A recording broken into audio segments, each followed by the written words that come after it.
서로 축복하겠습니다. 기독교 신앙 알고 믿읍시다.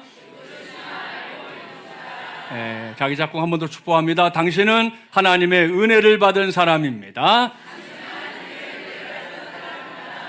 할렐루야. 오늘은 2026년 성령 강림 주일입니다. 2000년 전 우리 예수님, 우리 지난번에 다 쭉 말씀 살펴봤지만 승천하시면서 다시 올 것을 약속하셨고 또 하나의 약속을 더 하셨죠. 너희가 하늘로부터 능력을 입혀올 때까지는 이 성을 떠나지 말고 머물러 있어라 하셨고요. 그 말씀대로 기도하던 성도들에게 한 10여일쯤 됐을 때 오순절 날이 됐고 그날 성령 강림의 역사가 있었습니다.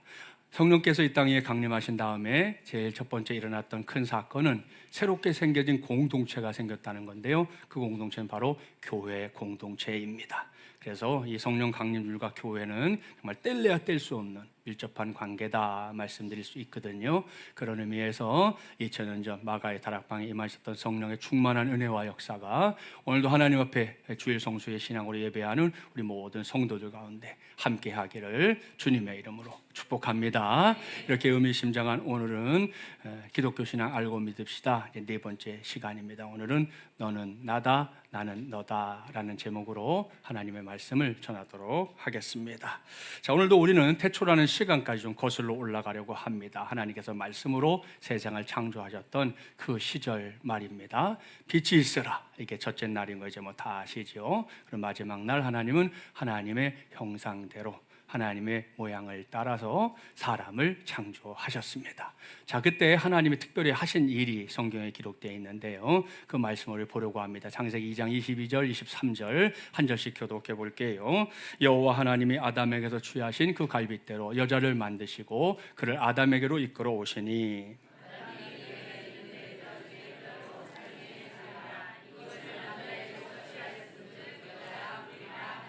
아멘. 잘 아는 말씀이죠. 하나님은 아담이 혼자 있는 게 이렇게 조화롭지 못하다 생각하셨어요. 그래서 아담의 갈빗뼈를 취해서 여자인 하와를 만드시게 됩니다.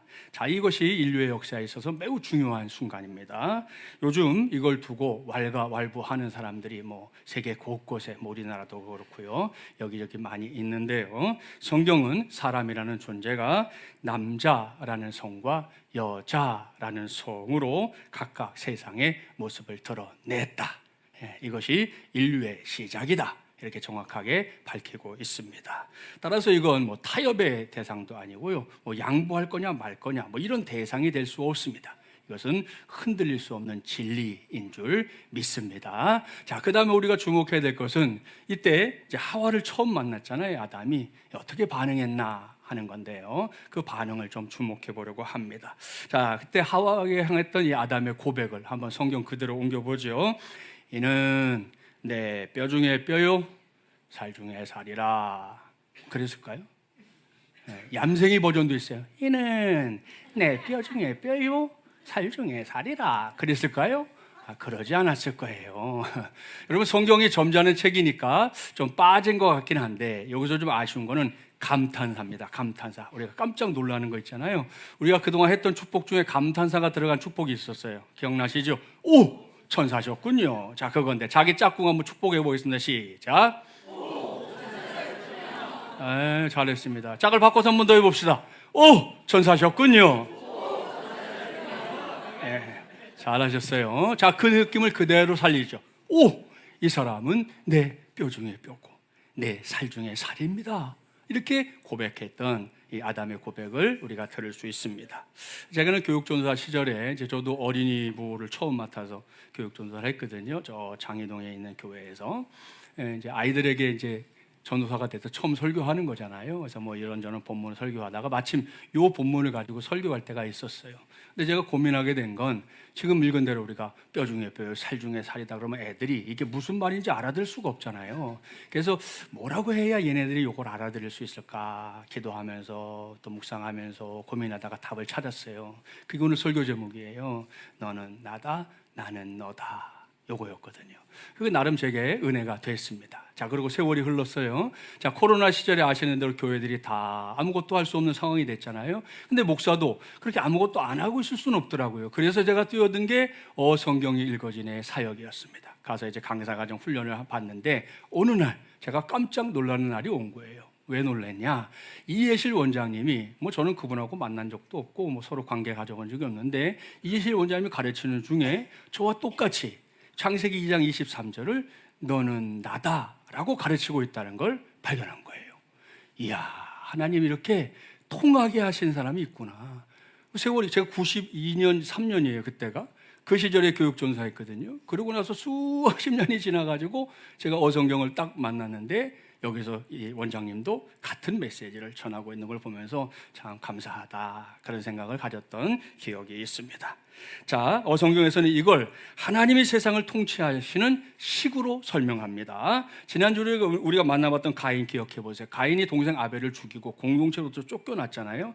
그럼 우리 생각 같아서는 좀 자숙하고 또 후손들에게도 잘 가르쳐서, 여러분 아시죠? 부모가 도둑질 한다고 자식들한테 도둑질 가르치나요? 그러지 않거든요. 그러니까 자식들을 잘 가르쳐야 됐는데 성경을 보니까 가인의 후손 공동체가 그러지 못했어요. 여전히 그들은 강자가 약자 위에 군림하는 그런 세상을 만들어가고 있었다는 거 성경에서 확인할 수 있습니다. 분명한 건 이건 하나님이 기대하신 세상이 아니다. 창세기 2장에서 말씀하고 있는 하나님의 식은 분명코 사랑입니다. 그 사랑은 또 그저 그런 사랑이 아니잖아요. 상대방만이 아닌 그 속에서 내가 보이는 사랑, 저 사람을 나처럼 생각하고 그런 마음으로 존중하고 그런 마음으로 위해주고 그런 마음으로 아껴주는 그런 사랑의 과정까지 이르러야 된다라고 성경에 말씀하고 있는데, 그게 바로 너는 나다 나는 너답니다. 이것도 여러분 순서 바꾸면 안 돼요. 예? 요즘 사람들이 하도 나 하다 보니까 나는 너다, 이거부터 시작하면 그걸 잘못 가르치는 거예요. 성경 가르침이 아니에요. 예? 너는 나다, 그 다음이 나는 너다예요. 이것이 하나님께서 우리 인생들에게 원하셨던, 그리고 우리가 살고 있는 세상에 원하셨던 하나님의 뜻이라는 말씀입니다. 자, 그걸 최초로 발견한 사람이 누구라고요? 아담이었어요. 그래서 아담을 보면서 하나님이 기뻐하시면서, 야, 네가 이렇게 놀라운 진리를 깨달았냐? 그러면 내가 너에게 이 세상을 다스릴 수 있는 거대한 특권을 맡겨주마. 그래서 우리가 만물의 영장으로 이 땅에서의 삶을 시작하게 된 줄 믿습니다. 자, 사랑하는 마주물려난 가족 여러분, 이것이 오늘 제가 여러분과 함께 이제 주목하려고 하는 말씀의 핵심인데요. 오늘은 좀 그 전에 하나님의 말씀이 우리에게 얼마나 중요한가, 이걸 좀 점검하고 나서 본론으로 가면 좋겠습니다. 자, 우리 중에 알고 있는 성도들도 있고 모르는 성도들도 있는데, 매주 목요일 오후가 되면 우리 교회에서 데이시스 사역을 하고 있는 목사님들의 모임이 늘 열립니다. 그 모임은 그저 돌아오는 주, 그러니까 이번 주 목요일에 모였으니까요. 오늘 우리가 나눌 이 말씀을 가지고 목사님들이 머리를 맞대고 막 씨름하는 거예요. 하나님의 뜻이 뭐냐? 여기서 우리가 깨달아야 할 게 뭐냐? 성도들이 전해야 할 게 뭐냐? 그런 것을 같이 씨름하는 시간이거든요. 서울 목양터라는 이름으로 작년 8월에 시작해서 지금까지 뭐 특별한 일을 제외하고는 매주 모이는 그런 모임이었는데, 이번 주에 같이 이제 말씀을 놓고 씨름하다가 서로 내리게 된 결론이 있습니다. 자, 그것은 하나님의 말씀을 살아계신 하나님의 말씀으로 100% 받아들여야 한다. 바로 이거였습니다. 자, 설교자로서 설교를 준비하고 설교를 할 때 그냥 설교하면 안 된다 이거죠. 먼저 설교자 자신이 이 말씀은 하나님의 말씀이야, 살아계신 하나님의 말씀이야 하고 100% 확신하는 가운데 설교도 준비하고 전해야 그것이 우리가 해야 될 사명을 완수하는 것이다 라는 말씀입니다. 자, 목사님들만요? 아니요. 오늘 이 자리에서 성수주라며 예배하는 여러분 한 사람 한 사람, 여러분의 다음 세대들, 또 그 뒤를 모든 세대들 역시 하나님의 말씀을 살아계신 하나님의 말씀으로 단단히 붙잡고 이 믿음의 길을 걸어가야 할 줄 믿습니다. 자, 그도 그럴 것이 오늘날 우리가 사는 세상이 하나님의 식이나 질서에 의해서 움직이는 시대가 아닙니다. 당장 교회 문 밖을 딱 나서보세요. 세상에 있는 모든 생각들이 진화론적인 사고와 철학에 기초한 그런 생각들, 그런 방식들을 추구하고 있는 거 어렵지 않게 확인할 수 있습니다. 심지어 여러분 교회 안에도 그런 사람들이 지금 자꾸 늘어나고 있다. 지난주 말씀드렸죠? 유신 진화론자들. 이건 교회 밖에 있는 사람들이 아니에요. 교회 안에 있는 사람들이에요. 그런데 하나님을 믿는다고 하면서도 자꾸 진화론을 이야기하고 싶어하는 사람들이 있다. 그걸 말씀드렸잖아요. 그러니 우리가 사는 세상이 온통 잿빛이 되어가고 있는데요. 그 실제 사례를 하나 소개할까요? 미국의 한 주에서 일어난 일인데, 한 음식점에 배달하는 직원이 있었습니다. 배달하는 직원, 우리나라도 뭐 배달하는 분들 많잖아요. 그 배달을 해주고 그 수고비를 받는 건데, 이 직원이 어느 날 사장이 이렇게 준비해준 음식을 딱 받아들더니 이렇게 살폈어요. 그리고는 저는 이 배달을 못 하겠습니다, 그러는 거예요. 그 사장 입장에서 화가 나겠어요, 안 나겠어요? 화가 나죠. 도대체 왜 그러냐? 왜 배달을 못하냐? 그랬더니 자기는 이슬람을 믿는 무슬림이라고 그래요. 이슬람 믿는 사람들. 우린 그리스도인 하듯이 무슬림 그러거든요. 무슬림이라고, 자기는 무슬림인데 이 안에 들어있는 술을 나는 내가 가지고 있는 종교적 신념에 의해서 절대로 배달할 수 없습니다, 이렇게 한 거예요. 자, 그러니까 사장 입장에서 할 말은 뻔하잖아요. 그래? 너는 배달 때문에 채용된 직원인데 배달을 안 해? 그러면 너는 해고야. 그랬더니 이게 부당한 해고다 그래가지고 고발을 했어요. 법정까지 갔는데 법원에서 어떻게 결론이 났을까요? 이 사장에게 개인의 종교적인 신념을 훼손시키는 것은 당신의 잘못이다. 그래서 손해배상도 많이 때리고, 그리고 이 사람이 했던 해고 통지도 그건 취소해야 된다 하고 판결이 났어요. 그러니 사장님 그 판결 듣고 어땠을까요? 여러분의 생각은 어떻습니까? 자, 요즘 이와 같은 현상을 가리켜 하는 말이 있어요. 그것이 정치적 올바름이라고 하는 말입니다. Political Correctness라고 하는 용어로서 줄이면 PC라고도 하는데, 이게 뭐냐? 결국 지금 말한 대로 소수의 의견이 피해받지 않도록 정치적으로 과하게 몰입하는 모든 현상을 가리키는 말이 정치적 올바름입니다. 자, 단어만 보면 그래도 뭔가 포장이 된 것 같잖아요. 그럴싸하고 구렁이 담 넘어가듯 하면서 설득력도 있어 보이지만, 여러분 정말 그렇습니까? 조금 전에 제가 물어봤잖아요. 여러분 생각 어떠냐고. 정말 이렇고 막 다 허용해도 괜찮을까요? 그렇지 않습니다, 여러분. 그래서 여기서 정의할 수는 우리가 사는 시대, 잘못된 중립의 시대다, 이렇게 말할 수 있습니다. 중립이 좋은 것 같지만 그게 잘못된 중립이면 이게 문제되는 거 아니겠어요? 그런 문제가 지금 양산되고 있는데, 실제로 유럽에서도 또 이상한 일이 일어나고 있습니다. 우리가 이제 유럽에 가면 이제 영국에 지하철역이 있는데, 지하철 타면 지하철 안에서 우리나라도 이렇게 방송 나오잖아요. 뭐 승객 여러분 이렇게 나오는데, 뭐 미국 영화, 영국 영화 보면 항상 나오는 거 있죠. Ladies and gentlemen, 아시죠? 신사숙녀 여러분, 이렇게 우리 번역하는 그게 인사말이잖아요. 근데 지하철 안내 방송에서 신사숙녀 여러분이 빠지고 여러분 이렇게 바뀌었습니다. 이유가 뭐냐 그랬더니, 이 지하철을 이용하는 승객들 가운데 성전환 수술을 한 사람들이 상처를 입을 것 같아서. 기가 막히죠? 딴 세상 얘기가 아니고 지금 우리가 사는 세상의 얘기. 우리나라도 계속 이렇게 가면 멀지 않은 얘기예요. 여러분, 한숨이 나옵니다. 보십시오. 도대체 세상은 뭘 하자는 걸까요? 분명한 건 이건 지금 우리가 사는 세상의 현주소라는 사실이에요. 조금 전에 생각 여러분을 물었던 것도 그래서 물은 건데, 물론 저도 소수의 의견 존중된다 확신합니다. 저도 그렇게 하려고 그래요. 또 오늘 좀 이따 말씀드리겠지만 사람과 사람 사이에 차별하는 일 없어야 되지요. 자, 그런데 거기에만 동의하는 정도는 여러분 그냥 세상의 윤리에 동의하는 거예요. 저와 여러분은 하나님의 백성, 예수 그리스도를 믿는 그리스도인들 아닙니까? 그렇다면 우리는 세상이 말하는 윤리 위에 있는 걸 말할 수 있어야죠. 그래야 되는 거 아니겠냐는 거예요. 그렇습니다. 제가 오늘 말씀을 얼마나 우리에게 중요한 것이냐 그걸 말씀드리고 싶다 그랬는데, 지금 우리가 사는 이런 세상 속에서 우리가 해야 될 건 다른 게 아니라 하나님의 말씀이 뭘 말씀하고 있는가, 그거에 더 관심을 가지고 그 말씀의 기준을 가지고 세상을 바라보고 또 거기에 필요한 일들에 동참하는 일을 우리 모두가 해내는 하나님의 사람들 되어야 할 줄 믿습니다. 자, 100번 양보해서 여기 있는 김진철 목사의 주장은 누군가에 의해서 흔들릴 수 있단 말이에요. 그럴 수 있어요. 여러분도 마찬가지. 여러분이 막 주장했는데 그 주장을 누군가 흔들 수 있겠죠. 그게 우리 인생의 한계입니다. 하지만 하나님의 말씀은 다릅니다. 하나님의 말씀은 그 누구도 그 무엇도 결코 흔들 수 없는 영구불변의 진리인 줄 믿습니다. 그러니 우리는 그 말씀이 말씀하고 있는 바를 잘 따라가야 되지 않겠습니까? 그러니까 성경이 말씀하는 올바름, 아까 정치적 올바름 얘기했는데 그게 우리 관심사가 아니에요. 우리는 성경이 말씀하는 올바름, 그것을 당당히 내세울 수 있어야 하고 그 위에서 우리는 믿음의 삶을 살아가야 할 줄 믿습니다. 당장 육상 지방선거도 다가오고 있어요. 여러분, 누구에게 여러분의 소중한 표를 행사할 것인가?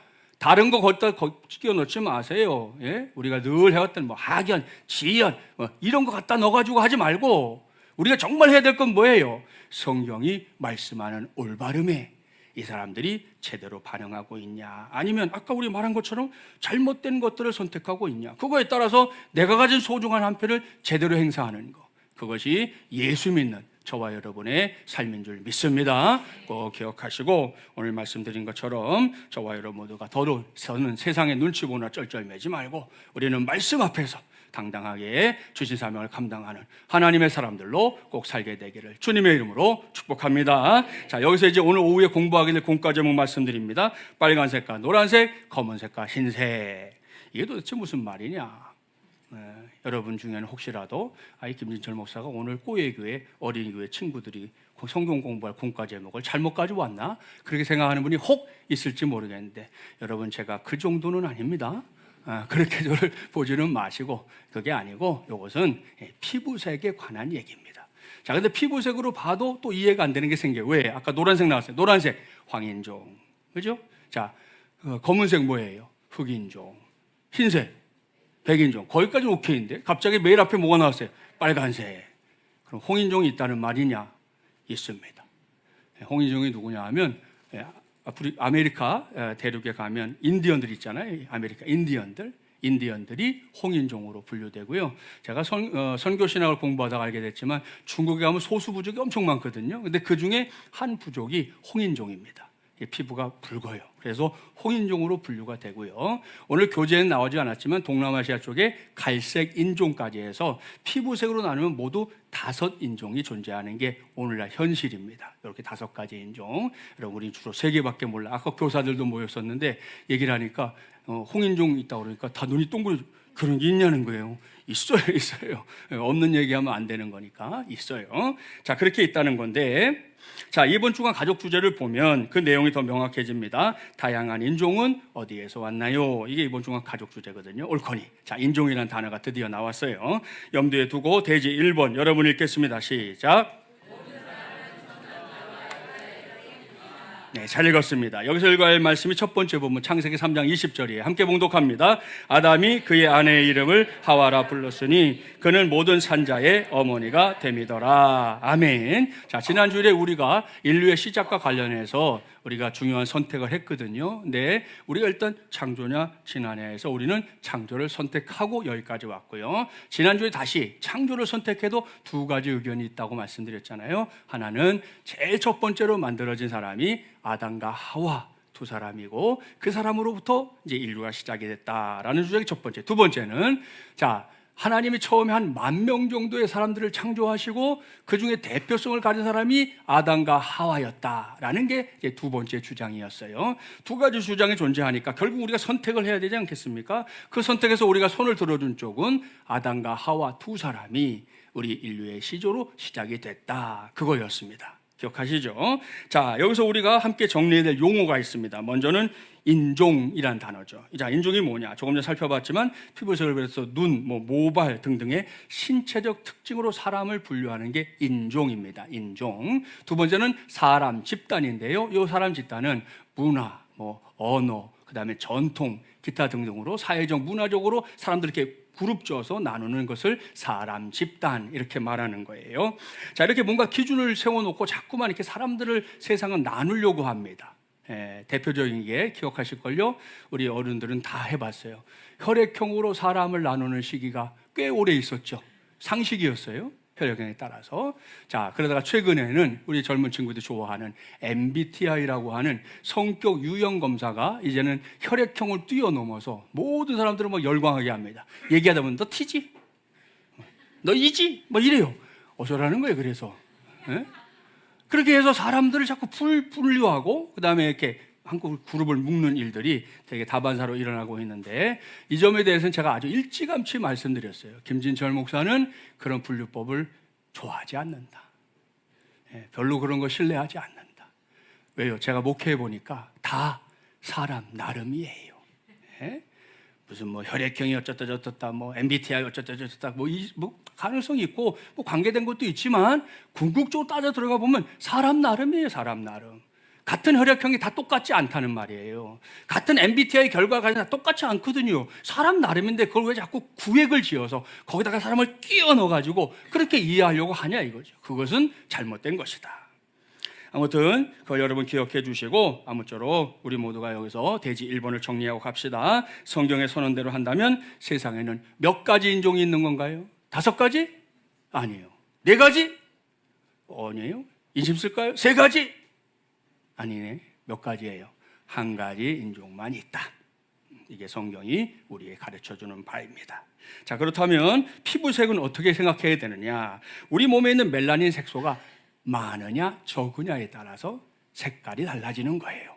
그래서 오늘날에는 사실 우리 교회 밖에서도 이 피부색에 대해서 이렇쿵저렇쿵 하는 게 이제는 많이 잦아들어 있어요. 왜? 저거는 멜라닌 세포에 의해서 그런 것이고 또 워낙 전 세계가 같이 이렇게 이제 우리나라도 뭐 한국 사람이 우리 흑인하고 결혼하는 경우도 있고 뭐 많잖아요. 그런 경우도 워낙 많으니까 이제 이걸 가지고 인종을 나누는 게 의미가 없다. 이런 방향으로 가고 있는데 여전히 그걸 딱 붙잡고 있는 사람들은 미안하지만 백인들이지, 백인들. 자기들의 우월함을 증거하려고 자꾸 그러고 있을 뿐이지 실제적으로는 피부색에 의해서 인종을 나누는 것 자체가 이제는 별 의미가 없는 시대가 됐다. 여러분 기억해 주셔야 됩니다. 자, 그리고 인류는 1가지 인종이다. 이걸 더불어서 기억해야 되는데요. 그걸 입증해 주는 말씀이 조금 전에 봉독한 말씀이잖아요. 아담이 자기의 베푼이 여자에게 이름을 붙여줬는데 뭐라고 붙여줬어요? 하와. 뜻이 뭐라고요? 모든 산자의 어머니 그랬습니다. 자, 이게 우리말 성경의 번역인데 이게 히브리어 성경으로 보면 더 재미있어요. 우리말은 이렇게 지금 모든 산자의 어머니 이렇게 읽잖아요. 히브리어는 거꾸로 읽습니다. 여기서 엠콜하이 이렇게 엠콜하이 뜻이 뭐냐? 모든 생명을 가진 자의 어머니 이런 뜻입니다. 모든 생명의 어머니다. 그게 이제 하와라는 여인에게 붙여진 이름이거든요. 자, 그러니까 이것이 인류의 시작이다 그러면 분명히 우리가 확신할 수 있죠. 결국은 이 땅에 살고 있는 모든 인류, 우리 사람으로서의 생명은 누구로부터 왔다? 아담과 하와로부터 왔다라고 하는 것을 우리가 확신해도 전혀 문제가 없다는 겁니다. 기억하시고 우리가 그러한 인류의 시작부터 여기까지 살아온 참 복된 인생들이다라는 거 기억하시고 그 복된 삶을 계속해서 이어가는 우리 모두가 되기를 주님의 이름으로 축복합니다. 자, 대지 2번 여러분 읽겠습니다. 시작. 네, 잘 읽으셨어요. 여기서 읽어야 할 말씀이 창세기 11장 1절부터 9절인데요. 거기로 가기 전에 우리가 좀 정리해 놓아야 할 역사가 있습니다. 그건 뭐냐면 인류의 역사에서 이렇게 분수령에 해당하는 거. 좀 중요한 시기가 있거든요. 자, 첫 번째 사건은 아시는 대로 하나님께서 하나님의 형상과 모양을 따라 사람을 창조하신 사건. 첫 번째죠. 자, 두 번째는 하나님이 복 주셔서 에덴 동산을 우리에게 낙원으로 주셨는데 거기서 선악과를 따먹으로 인해서 사람들이 범죄하고 에덴 동산에서 쫓겨난 사건이 있잖아요. 예, 그것이 두 번째 사건. 자, 세 번째 사건은 에덴 동산에 죄를 짓고 쫓겨난 사람들이 브레이크를 밟지 않았다는 거예요. 이게 잘못했으면 아이고 이제 그만해야지 그래야 되는데 브레이크를 밟지 않았어요. 지난주에 만나봤던 가인이 결혼해서 자녀를 낳았는데요. 그 후손 중에 어떤 사람이 있는 줄 아세요? 내가 마음이 상했어. 뭔가 기분이 좀 세상말 합시다. 잡쳤어. 잡쳐가지고 어떻게 했냐? 그 나를 기분 잡치게 만든 소년을 내가 죽였다라는 라멕이라는 사람이 나옵니다. 요즘도 뭐 아동 학대니 아동 살해니 이런 게 우리 사회에서 문제가 되고 있는데 라멕이라는 사람이 지가 기분이 나빠가지고 애를 죽였다. 아주 공공연하게 떠드는 내용이 성경에 나옵니다. 자, 원래 사람은 어때요? 오늘 설교 제목 그대로 너는 나다, 나는 너다. 이게 삶의 원리고 이게 하나님의 뜻이었는데요. 사람들이 고삐 풀린 망아지처럼 되어버렸다는 겁니다. 그들은 힘과 폭력으로 사람들을 위해 군림하려고 그랬고요. 그런 세상을 만들어 갔습니다. 그러다가 창세기 6장에 이르니까 참 기가 막힌 일이 벌어집니다. 자, 그 시절은 하나님의 형상과 모양대로 창조한 사람이 더는 사람이 아닌 시대가 도래합니다. 그 증거를 오늘 볼 건데요. 창세기 6장 1절부터 3절 자막에 나옵니다. 한 절씩 교독하지요. 사람이 땅 위에 번성하기 시작할 때 그들에게서 딸들이 나니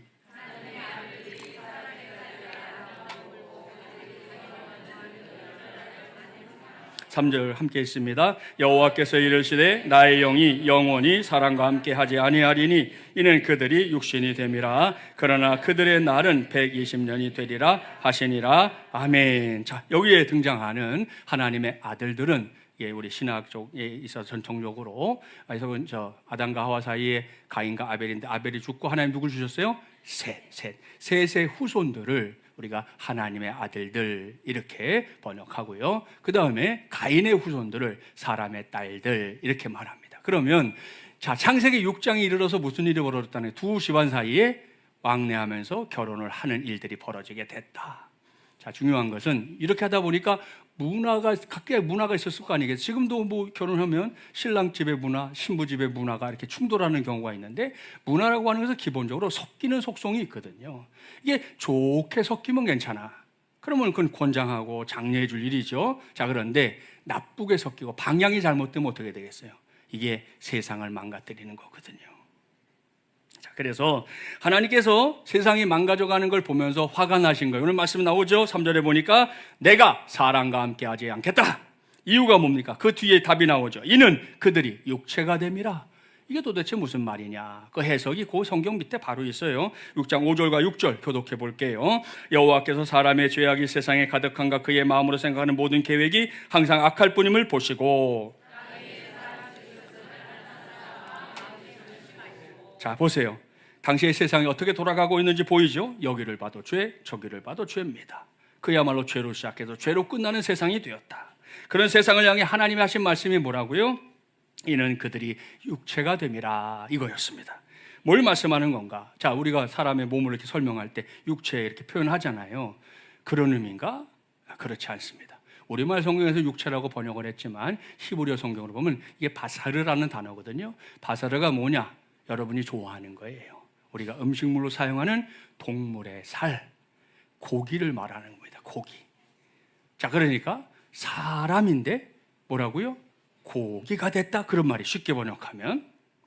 자, 다음 대지에서 우리가 집중적으로 살피게 될 건데요. 무조건, 정말로 이건 무조건입니다. 무조건 사람이 사람을 존중해야 하는 이유가 뭡니까? 그건 사람이 하나님의 형상과 모양대로 창조됐기 때문입니다. 그래서 단언할 수 있어요. 뭘? 이 세상 천지 어디에도 사람을 무시해도 되는 사람은 없습니다. 단 한 사람도 없습니다. 물론 가끔 힘을 가진 사람들이 사람 무시하지요. 제멋대로 굴지요. 그건 지들이 그렇게 하는 것이고, 하나님이 그런 고난을 준 사람이 세상에 한 사람도 없다. 잊지 말아야 됩니다. 또한 이 세상 천지를 다 뒤져도 무시받아도 되는 사람 한 사람도 없습니다. 단 한 사람도 없어요. 하나님, 우리가 사는 세상이 그렇게 되기를 원하신 거예요. 구약에 우리 전에 공부했죠. 밭을 이렇게 내가 가지고 있어도 내 귀퉁이는 털지 않았어요. 왜? 거기는 고와 과부 객이 언제든 와서 먹을 수 있도록 먹을 걸 남겨두는 거예요. 그게 하나님. 그래서 여러분, 구약에 거지가 없다 제가 그랬잖아요. 구약 성경에서 거지라는 단어 찾아오면 제가 1,000만 원이라도 드릴게. 예? 구약엔 거지가 없어요. 왜? 다 같이 그렇게 살았어요. 뭐 있고 없고 좀 부족하고 그럴 수는 있지만, 그러나 그 안에서 굶어 죽는 사람은 없었다는 거예요. 모두가 살게 하나님 만들어 놓으신 거예요. 왜? 누구도 무시해서는 안 되고 누구도 무시받으면 안 되니까. 그게 하나님이 꿈꾸시는 세상이었다는 겁니다. 잊지 말아야 됩니다. 자, 이것이 바로 사람의 가치잖아요. 그런데 창세기 6장에 나오는 사람들을 보세요. 그들이 뭐가 됐다? 더 이상 사람이 아닌 고깃덩어리가 됐다. 그래서 그 시대에 일어난 엄청난 사건이 있죠. 그게 뭐예요? 노아의 홍수 사건이죠. 여러분, 하나님의 형상대로 지어진 사람들이 많이 있었으면 하나님이 절대로 심판 못합니다. 근데 거기에 보이는 사람들이 다 뭐예요? 고깃덩어리들이야. 그래서 심판하신 거예요. 결국 노아와 가족들 8명은 살아남고 온 세상이 물에 잠겨버렸지 않습니까? 이 사건은 지구의 환경이 완전히 망가지는 사건이었습니다. 물론 지금보다는 훨씬 안정적인 세상이긴 하지만 태초에 비하면 그렇다는 얘기입니다. 그 증거가 노아의 족보에 나옵니다. 지난주에 우리가 아담의 족보를 봤는데, 아담의 족보 나이를 봤지만 아담이 셋을 낳고 800년 동안 자녀를 낳았다 그랬잖아요. 예? 보통 그 시절의 평균 연령이 900살입니다. 900살. 자, 그런데 노아의 홍수가 딱 끝나고 그 뒤에 노아의 족보를 보면요, 수명이 400살대로 떨어집니다. 그리고 노아의 제일 끝에 누가 나오냐? 우리가 아는 아브라함 나오거든요. 175세의 세상을 떠납니다. 그러니까 이게 지금 엄청난 변화죠, 그죠? 900살, 선악과를 먹고도 하나님이 900살을 살게 하셨어요. 얼마나 큰 은혜예요. 근데 그 다음 때로 넘어오니까 400살 때, 또 넘어오니까 이제 100살 때, 지금 우리 아시는 대로 뭐 요새 백수하시면 엄청 장수하신다 그러잖아요. 그런 세상이 됐다. 자, 이러한 시대를 기록한 말씀이 바로 창세기 11장이거든요. 1절 이하를 보니까 당시의 사람들이 언어가 하나였다 그랬습니다. 오늘은 물론이고요, 고대 시대에도 사람들의 탁월함을 엿볼 수 있는 문명들이 많은데요, 그런 문명이 가능했던 것은 사실 언어 때문이죠. 오늘날도 우리가 일하는 사람들이 머리에 있는 아이디어를 말을 통해서 뭐 결과물을 만들어내지 않습니까? 그런 일이 그 당시에도 있었다는 거예요. 근데 이 바벨탑 사건을 우리가 이제 볼 건데, 그 바벨탑 사건은 앞서 있었던 노아의 홍수 사건과 관련이 있습니다. 왜? 노아 홍수 때 뭘로 죽었어요? 사람들이 물에 빠져 죽었잖아요. 그러니까 이 사람들이 뭘 생각했어요? 우리가 높은 탑을, 하늘까지 살 만한 높은 탑을 만들어서 거기에 살면 안 죽을 수 있다 생각한 거죠. 근데 중요한 건 하나님이 노아의 홍수 다음에 다시는 인생들을 물로 심판한다 안 한다? 안 한다 약속하셨잖아요. 무지개를 보여 약속하셨잖아요. 근데 이 사람들이 믿었다 안 믿었다? 안 믿었다. 그리고는 자기들이 바벨탑을 지은 거예요. 그러니 하나님이 가만히 있으실 수가 없었어요. 이어지는 말씀을 볼까요? 자, 6절부터 9절 교독합니다. 여호와께서 이르시되 이 무리가 한 족속이요 언어도 하나이므로 이같이 시작하였으니 이후로는 그 하고자 하는 일을 막을 수 없으리로다.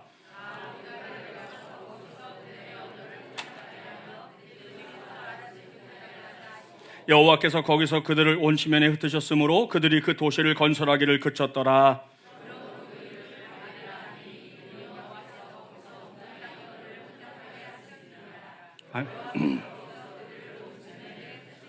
아멘. 여러분, 사람들의 언어를 혼잡하게 하신 게 그 시절에 하나님이 행하신 일이었습니다. 자, 그러니 더는 함께 힘을 보태서 뭘 할 수 없겠죠. 오늘까지는 소영아 너 저거 좀 갖다 주려고 소영이가 알아서 해줬는데, 다음 날이 됐는데 소영아, 그런데 얘가 저를 안 쳐다봐. 딴 데 막 보고 다녀. 너 못 알아들어. 딴 데 쳐다봐. 어떻게 되겠어요? 일이 될 수 없는 거잖아요. 결국은 자기들끼리 통하는 언어를 중심으로 이제 이 사람 집단들이 만들어지게 되는데, 저 창세기 10장을 보면 노아의 아들 셈, 함, 야벳이잖아요. 이 자손들이 어떻게 흩어져 갔나 설명이 나옵니다. 지금 지도를 보여드리는데 각 그 자손들의 이름들이 쭉 나열되거든요. 그 이름들이 뭐냐 하면 그 지역의 조상의 이름입니다. 첫 조상의 이름. 자, 이거는 교회에서만 얘기하는 게 아니고요, 이 세상에서도 문화 인류학자들이 인류의 그 흩어짐의 과정을 연구할 때 반드시 연구하는 게 창세기 10장입니다. 내가 예수 안 믿어도 그게 실제 역사, 이 오래된 성경에 그런 기록이 있으니까 그걸 신뢰하고 그걸 가지고 공부하는 거예요. 우리 성경은 여러분 그만큼 중요한 책입니다. 근데 여러분, 우리는 읽어야 할까요? 안 읽어야 할까요? 읽어야지. 365 성경 일도학교 열심히 하시고, 개인 묵상 열심히 하시고, 우리 D6 커리큘럼 묵상 열심히 하고, 그러면 세상 사람들도 하나님 말씀 보는데 우리가 그 말씀 가까이 하지 않고 살면 되겠습니까? 꼭 그렇게 하게 되기를 주님의 이름으로 축복합니다. 자, 여기서 한 가지만 더 말씀드리면, 자, 이때 혼잡해진 인류의 언어가 일시적이긴 하지만 하나로 통합됐던 때가 성경에 나옵니다. 그게 바로 2000년 전 오늘 성령 강림절입니다. 그날 예루살렘에 원래 유대인들, 지금도 유대인들 전 세계 흩어져 살거든요. 뭐 한 군데 이렇게 머물러 사는 그 이스라엘 사는 사람들은 일부고 나머지는 다 흩어져 살아요. 근데 이 흩어졌던 사람들이 각 나라에서 태어나서 그 나라 말을 사용하고 있을 거 아니겠어요. 그런 사람들이 이제 절기가 돼서 모여서 제사하겠다고 예루살렘에 왔는데, 그때 성령이 임하시고 사도들이 복음을 전한 거예요. 근데 성경 우리가 뭐라고 나오냐? 저들은 지금 이스라엘 말 하고 있는데 듣는 사람들이 들을 때는 난 곳 방언으로 들렸다, 이렇게 돼 있어요. 내가 태어난 곳의 말로 저 사람들이 하는 말이 들렸단 말입니다. 그래서 그것을 만국 방언이라고 말하는데, 이거는 딱 한 번 있었던 현상입니다. 오늘날 우리가 방언의 은사 받는 것과는 좀 다른 거예요. 이거는 그냥 자기 말을 했는데 각 나라 사람의 말로 알아듣게 됐다라고 하는 거니까, 바로 이 바벨탑을 하나님이 다시금 이제 뒤집으셔서 온 세계가 하나 되게 하셨던 증거다라고 말할 수 있겠습니다. 그러니 여러분, 우리는 이 사건을 기억하고 이 성령 강림절의 위대한 은혜를 우리 모두가 기억하고, 특별히 이것만 근거해 봐도 우리 모두는 가족이라는 거 인정할 수 있어요. 몇 촌이 됐는지 나도 몰라, 따져볼 수가 없어. 근데 여기 요 사람들 다 우리 친척이에요. 요거 다 우리 친척이에요. 우리가 서로 그런 거예요. 그게 성경이 우리에게 가르쳐주는 진리다, 기억하기를 바랍니다. 자, 대지 3번 여러분 읽겠습니다. 시작.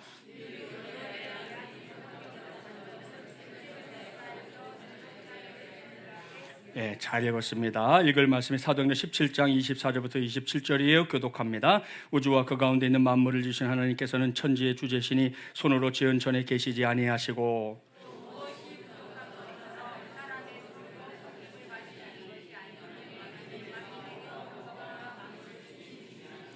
인류의 모든 족속을 한 혈통으로 만드사 온 땅에 살게 하시고 그들의 연대를 정하시며 거주의 경계를 한정하셨으니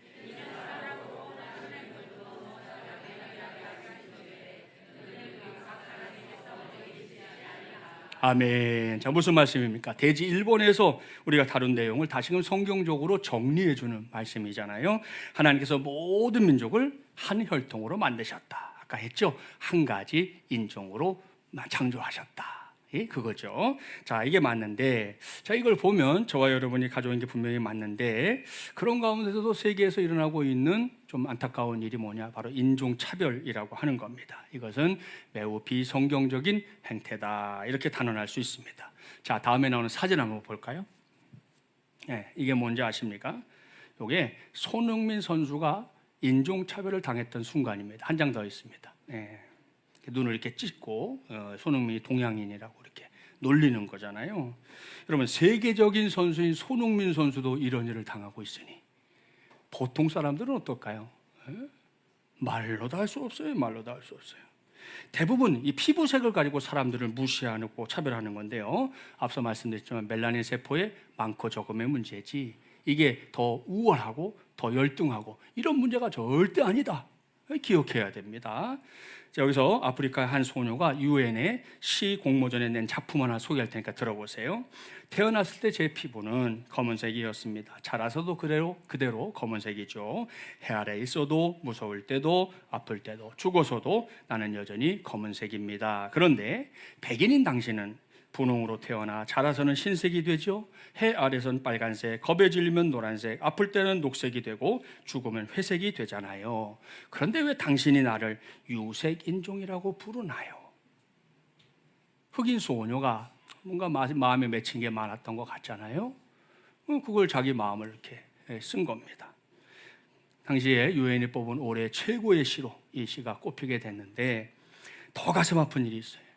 언젠가 공중파 방송에서 소개됐던 사라 바트먼, 본명은 사키 바트먼입니다. 바로 이 여인인데 이 여인을 여러분 좀 주목해 주시면 이분이 1810년 남아프리카 공화국에 살던 이 코키오 부족의 여성입니다. 이 여인이 백인 여성들에 당시의 백인 여성들에 비해서 엉덩이가 좀 유별나게 컸던 것 같아요. 제가 좀 이렇게 모자이크 처리했고 엉덩이가 좀 달리 생겼죠. 당시에 그걸 주목했던 영국인 의사 윌리엄 던롭이라는 사람이 이 여인에게 가서 꼬십니다. 내가 너 큰 돈 벌게 해줄게. 그래가지고 꼬셔가지고 영국으로 데리고 갑니다. 그리고는 이 여인을 길거리에서 구경시키는 거예요. 4년 동안 엄청난 흥행을 했습니다. 돈을 정말 막 긁어모았습니다. 그러니 이 윌리엄 던롭이 막 신났죠. 그중에 일부만 좀 떼주면 되니까. 자, 그런데 4년이 지나고 나니까 인기가 좀 시들해졌어요. 그랬더니 윌리엄 던롭이 이 여인을 야생동물 흥행사라고 하는 곳에 팝니다.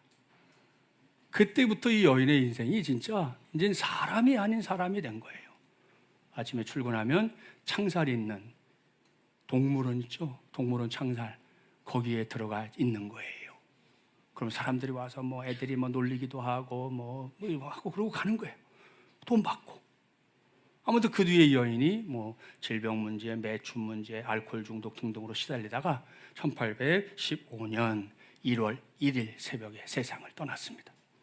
자, 여기까지도 너무 가슴이 아프고 좀 화가 나고 어제 저희가 아침에 가족 예배 하다가 김 전사가 언젠가 자기가 봤다고 이걸 찾아서 그렇게 보여주는 바람에 저는 이 방송을 보지 못한 본인은 꽤 오래전에 봤다는 거예요. 거기 나온. 그래서 제가 그 다음 찾아본 거거든요. 그것만도 기가 막힌데 프랑스의 해부학자 이 조르주 퀴비에가라고 하는 사람이 이 여인을 박제했습니다. 그리고 무려 186년 동안 프랑스에 있는 인류학 박물관의 한 곳에다가 여인을 전시해 뒀어요. 저 모습 그대로.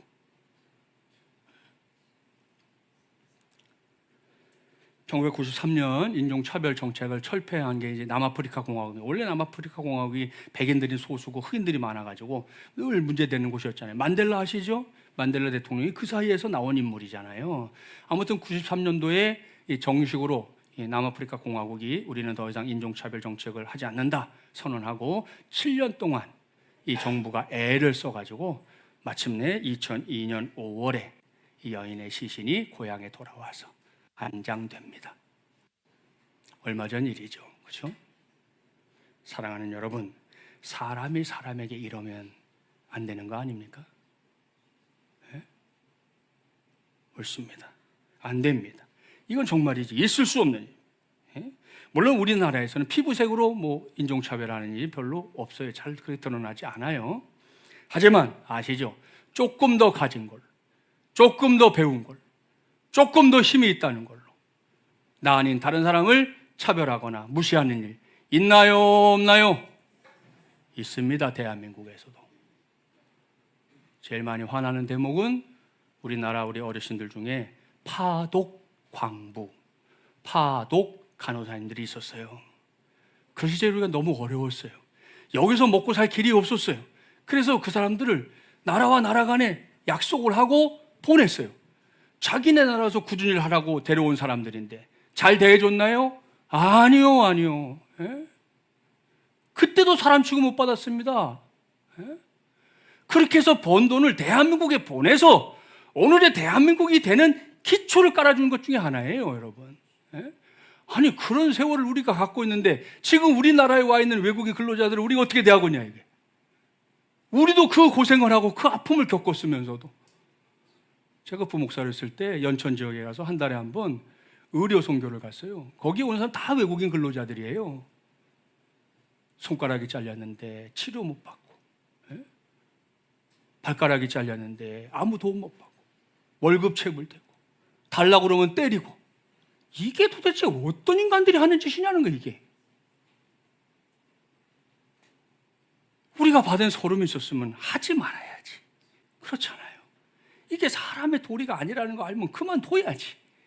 근데 이 나라에서 여전히 벌어지고 있는 일 중에 하나다. 그러니 우리가 예수 믿는 사람으로 어떻게 살아야 할지 너무 분명한 거 아니겠습니까? 우리 꼬에부터 우리 여수아까지 우리 교육부 친구들도 있는데 여러분 친구들 중에 누구도 내가 무시할 사람은 없어요.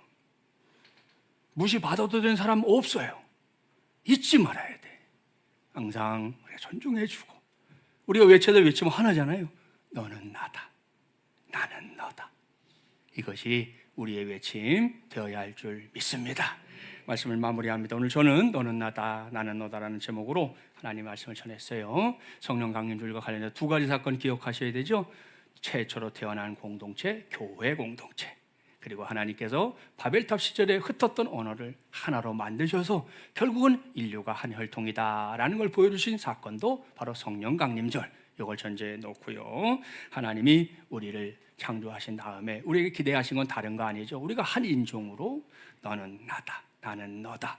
그걸 우리가 실제로 행하면서 사는 거. 그게 우리 하나님이 가장 기대하시는 거예요. 우리 오늘만 아니라 이후로도 하나님이 말씀하신 대로 한번 살아봅시다. 그러면 내가 있는 곳이 누구보다 행복한 세상이 되지 않겠습니까? 그게 우리의 가정이 됐든 우리 교회가 됐든 내가 속한 직장이 됐든 누구를 만나는 자리가 됐든 우리가 하나님의 뜻을 안다면 뜻대로 살아서 하나님께는 영광, 우리에게는 하나님 주신 은혜의 대로가 활짝 열리게 되기를 주님의 이름으로 간절히 축원합니다.